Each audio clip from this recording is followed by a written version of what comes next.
12월 9일 하나님 신령교회 주일에 함께 하시는 분들을 주님의 사랑으로 환영합니다. 이 앞뒤 잘 보시면서 서로 인사하셨으면 좋겠습니다. 건강하세요.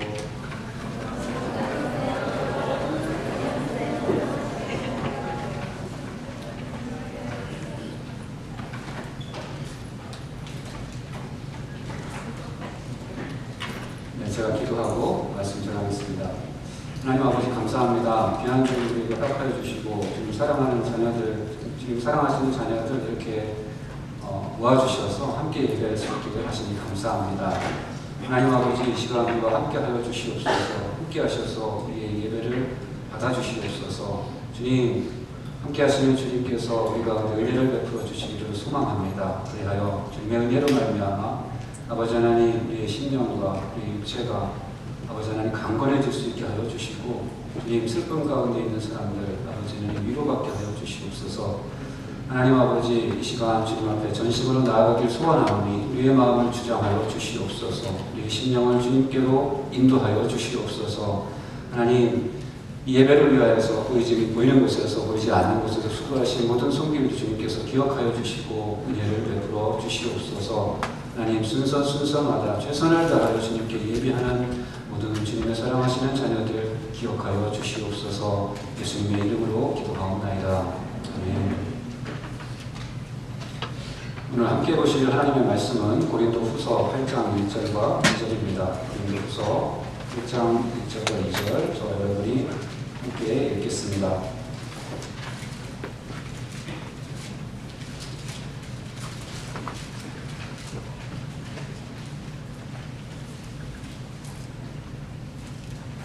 고린도후서 8장 1절과 2절 함께 읽겠습니다. 시작.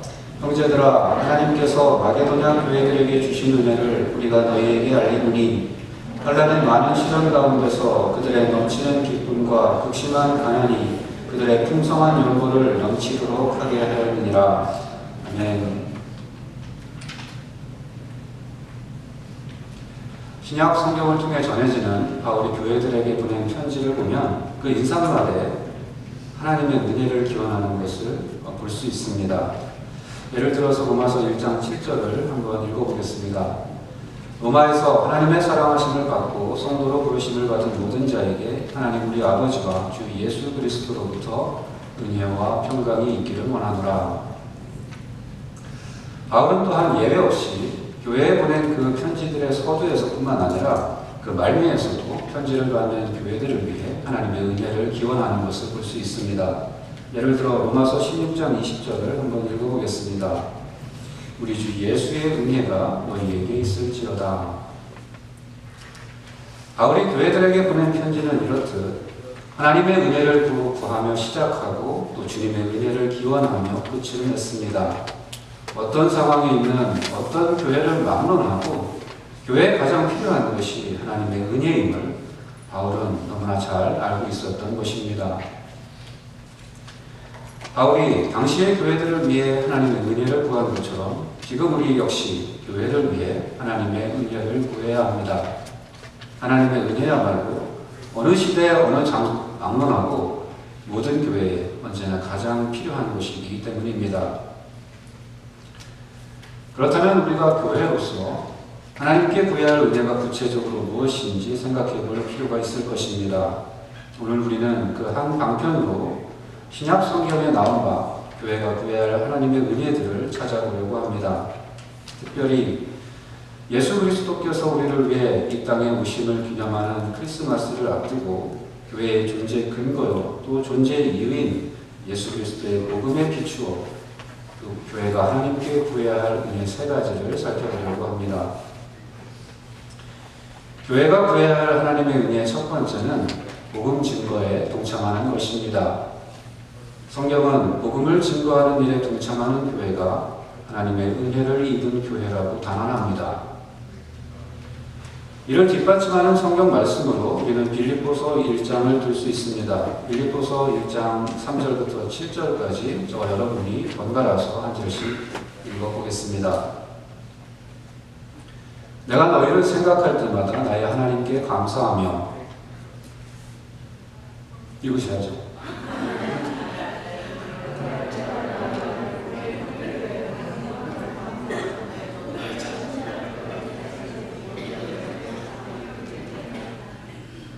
너희 안에 착한 일을 시작하시니가 그리스도 예수의 날까지 이루실 줄을 우리는 확신하노라.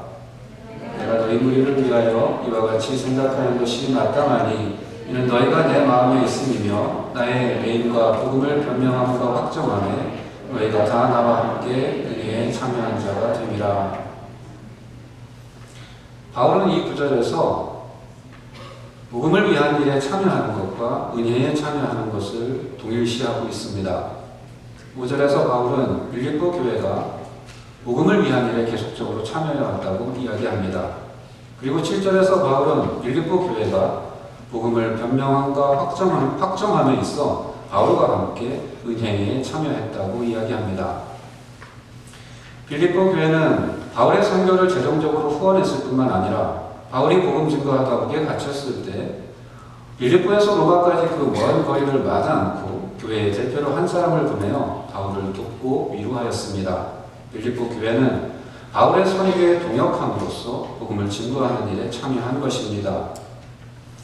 그러므로 바울은 7절에서도 5절과 같이 이렇게 말할 수 있었을 것입니다. 복음을 변명함과 확정함에 너희가 다 나와 함께 하였습니다. 라고 말입니다. 그런데 바울은 그렇게 이야기하지 않고 좀 전에 읽은 대로 이렇게 이야기합니다. 복음을 변명함과 확정함에 너희가 다 나와 함께 은혜에 참여한 자가 됨이라. 무슨 말입니까? 바울은 복음을 변명하고 확정하는 일, 즉 복음을 증거하는 일을 은혜라고 본 것입니다. 바울이 복음을 증거했습니다. 따라서 바울은 은혜에 참여한 자가 되었습니다. 빌립보 교회가 바울의 복음 증거에 동참했습니다. 따라서 빌립보 교회도 은혜에 참여한 자가 되었습니다. 바울과 빌립보 교회가 복음 증거하는 일을 통해 하나님의 은혜에 함께 참여한 자가 된 것입니다. 우리는 복음을 증거하는 일을 은혜를 입는 일이라기보다는 은혜를 전하는 일 혹은 은혜를 주는 일이라고 생각하기 쉽습니다. 혹시 바울도 이 구절을 그런 뜻으로 적은 것은 아닐까요? 빌립보 교회가 복음을 증거하는 일을 통해 바울과 함께 은혜를 전하는 일에 참여한 자가 되었다는 의미가 아닌가 말입니다. 하지만 이 구절에서 함께 은혜에 참여했다는 말은 함께 은혜를 전했다는 의미가 아니라 함께 은혜를 받았다라는 의미입니다. 새 번역 성경은 같은 구절을 다음과 같이 번역함으로써 이 의미를 분명히 합니다. 여러분 모두는 내가 갇혀 있을 때나 복음을 변호하고 입증할 때에 내가 받은 은혜에 동참한 사람들입니다.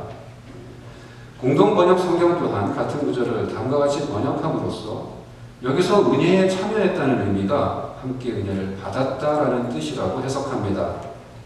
여러분은 내가 갇혀 있을 때나 복음을 수호하고 입증할 때 나와 함께 은총을 나누어 받으며 교회가 복음을 증거하는 일에 참여하는 것은 하나님의 은혜에 참여하는 것입니다. 바꾸어 말하면 하나님의 은혜를 입지 않고는 교회가 복음을 증거하는 일에 참여할 수 없다는 것입니다. 교회가 구해야 할 하나님의 은혜, 교회가 반드시 받아야 할 하나님의 은혜 첫 번째는 복음을 증거하는 일에 동참하는 것입니다. 교회가 구해야 할 은혜 두 번째는 그리스도를 위한 고난에 동참하는 것입니다. 교회가 의를 위하여 고난을 받고 선을 행함으로 고난을 받는다면 그 무고한 고난은 그 교회가 하나님의 은혜를 입었다는 증거가 된다는 것입니다. 고난을 당하지 않는 것이 혹은 고난에서 즉시 벗어나는 것만이 하나님의 은혜라고 생각하고 싶지만 성경은 그렇게 말하지 않습니다. 우리가 조금 전에 본 빌립보서 1장 7절만 보아도 그렇지 않다는 것을 대번 알 수 있습니다. 빌립보서 1장 7절 하반절을 다시 한번 읽어보겠습니다. 나의 메인과 복음을 변명함과 확정함에 너희가 다 나와 함께 은혜에 참여한 자가 되리라. 우리는 이미 복음을 변명하고 확정하는 일에 바울과 빌립보 교회가 동역함으로써 함께 은혜를 입었다라는 뜻으로 이 구절을 해석했습니다. 그런데 다시 보니 복음을 변명함과 확정함이라는 말 앞에 나의 메인과 라는 문구가 들어있습니다. 그러므로 복음을 변명함과 확정함이라는 말을 편의상 생략하고 이 구절을 읽어보면 이렇습니다. 나의 매임에 너희가 다 나와 함께 은혜에 참여한 자가 되리라. 무슨 말입니까? 바울이 복음 전하다 잡혀 감옥에 갇혔습니다. 그런데 그것이 은혜라는 것입니다. 그렇게 감옥에 갇힌 바울을 위해 빌립보 교회가 에바브로디도 집사를 보내서 바울을 돌보고 섬기게 했습니다. 말하자면 자진해서 바울과 함께 옥살이한 것입니다. 그런데 그것이 또 은혜라는 것입니다. 바울이 복음 전하다 옥에 갇힌 것도 은혜요. 빌립보 교회가 바울의 그 고난에 동참한 것도 은혜라는 것입니다. 하나님께서 성도들에게 고난에서 건지시는 은혜를 주실 뿐 아니라 때로 고난을 견디도록 은혜를 주신다는 것을 더 분명하게 말씀해 주는 구절이 있습니다. 빌립보서 1장 29절을 저와 여러분이 함께 읽어보겠습니다. 시작. 그리스도를 위하여 너희에게 은혜를 주신 것은 다만 그를 믿을 뿐 아니라 또한 그를 위하여 고난도 받게 하려 하심이라. 하나님이 은혜를 주셔야 우리가 예수 그리스도를 믿을 수 있는 것처럼 하나님이 은혜를 주셔야 우리가 예수를 위하여 고난도 받을 수 있다고 이 구절은 말씀하고 있습니다. 초대교회는 그리스도를 위하여 고난에 동참하는 것을 하나님의 은혜로 여겼습니다. 이를 보여주는 증거 중 하나로 우리는 사도행전 5장의 말씀을 들 수 있습니다. 베드로를 비롯한 사도들이 예루살렘에서 복음을 증거하자 많은 사람들이 회개하고 주님께 돌아왔습니다. 그러자 이를 시기한 유대인들이 사도들을 붙잡아 와서 재판하고 채찍으로 때리고 더 이상 예수의 이름으로 말하지 말라고, 즉 복음 증거하지 말라고 협박한 후에 내보냅니다. 그때 사도들이 어떻게 반응했는지 사도행전 5장 40절과 41절은 이렇게 기록하고 있습니다. 그들이 사도들을 불러들여 채찍질하며 예수의 이름으로 말하는 것을 금하고 놓으니 사도들은 그 이름을 위하여 능욕받는 일에 합당한 자로 여기심을 기뻐하면서 공회 앞을 떠나니라. 그들이 날마다 성전에 있든지 집에 있든지 예수는 그리스도라고 가르치기와 전도하기를 그치지 아니하니라. 사도들은 풀려난 것 때문에 기뻐하지 않았습니다. 그랬다면 그 다음부터 조심했겠죠. 다시 붙잡히면 어찌 될지 모르는데 어떻게 그렇게 계속 공개적으로 전도할 수 있었겠습니까? 사도들은 예수의 이름을 위하여 능욕받는 일에 합당한 자로 여기심을 기뻐했습니다. 예수를 위해 고난받는 것을 기뻐한 것입니다. 어떻게 그럴 수 있습니까? 잘못한 일도 없는데 끌려가 재판받고 채찍으로 맞고 협박당하고 그랬는데 어떻게 기뻐할 수 있습니까? 예수 그리스도를 위한 고난에 참여하는 것이 하나님의 은혜라고 믿었기 때문입니다. 그 고난에 동참할 만한 자로 여기셔서 자기들에게 그 고난을 허락하신 하나님께 감사했기 때문입니다.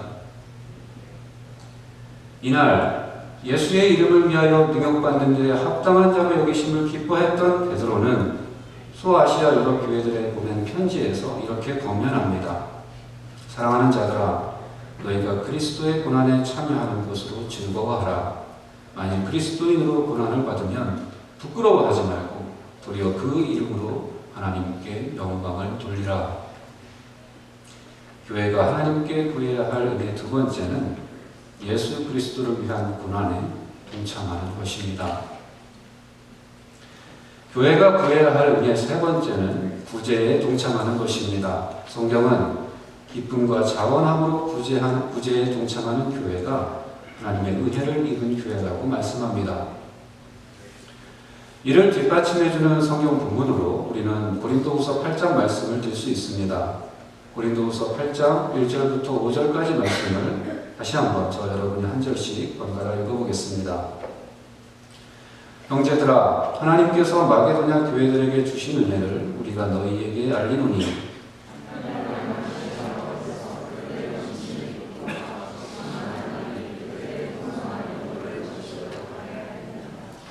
내가 증언하노니 그들이 힘대로 할 뿐 아니라 힘에 지나도록 자원하여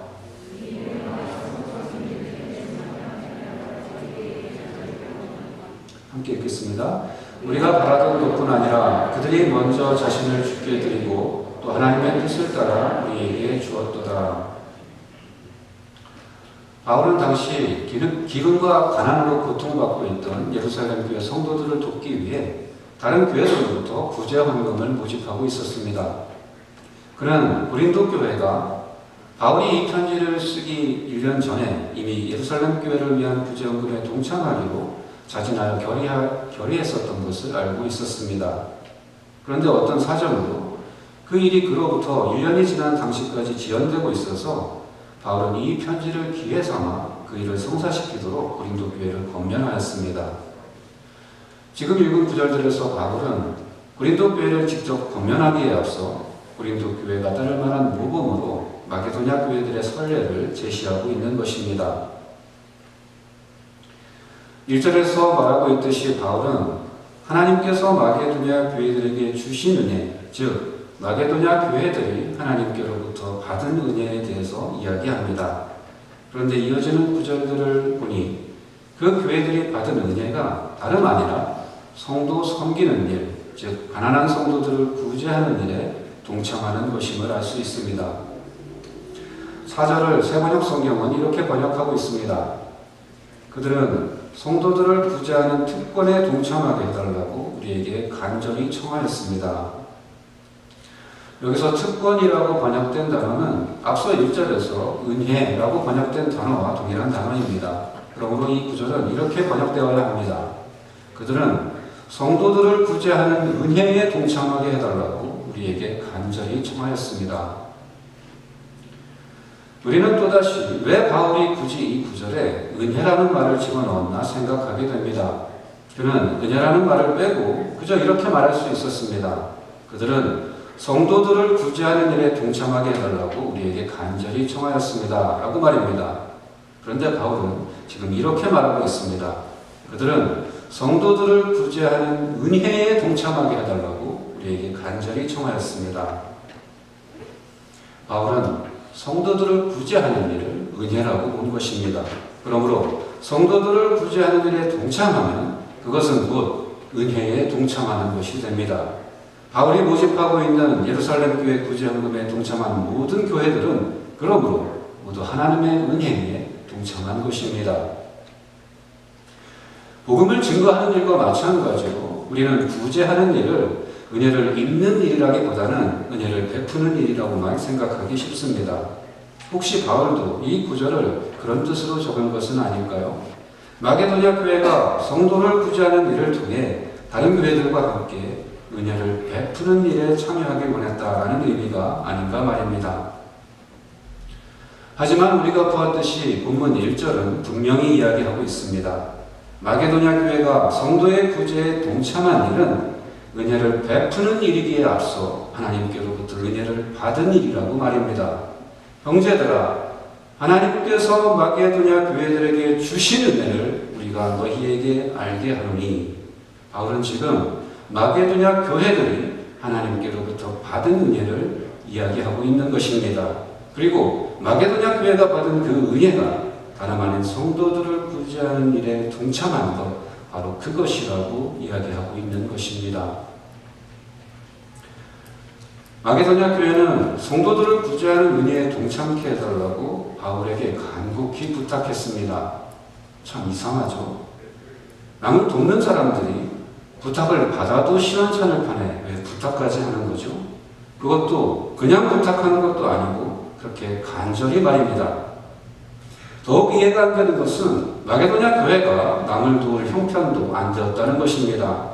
2절에서 말하고 있는 것처럼 그들 역시 예루살렘 교회 못지않게 극심한 가난에 시달리고 있었습니다.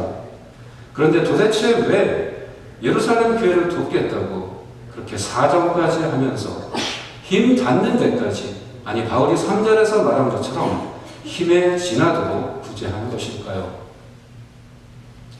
은혜이기 때문에 그런 것입니다. 달리 어떻게 설명할 수 있겠습니까? 극심한 가난 속에서도 다른 곳에서 고통받고 있는 성도들을 위해 구제하는 데 동참하게 해달라고 그렇게 간청하고 힘에 지나도록 구제하되 넘치는 기쁨으로 구제할 수 있었던 것은 하나님의 은혜를 입었기 때문에 가능한 것입니다. 마게도냐 교회들에게 어떻게 그럴 수 있었느냐고 물었다면 아마도 그들은 이렇게 대답했을 것입니다. 저희가 한 것이 아닙니다.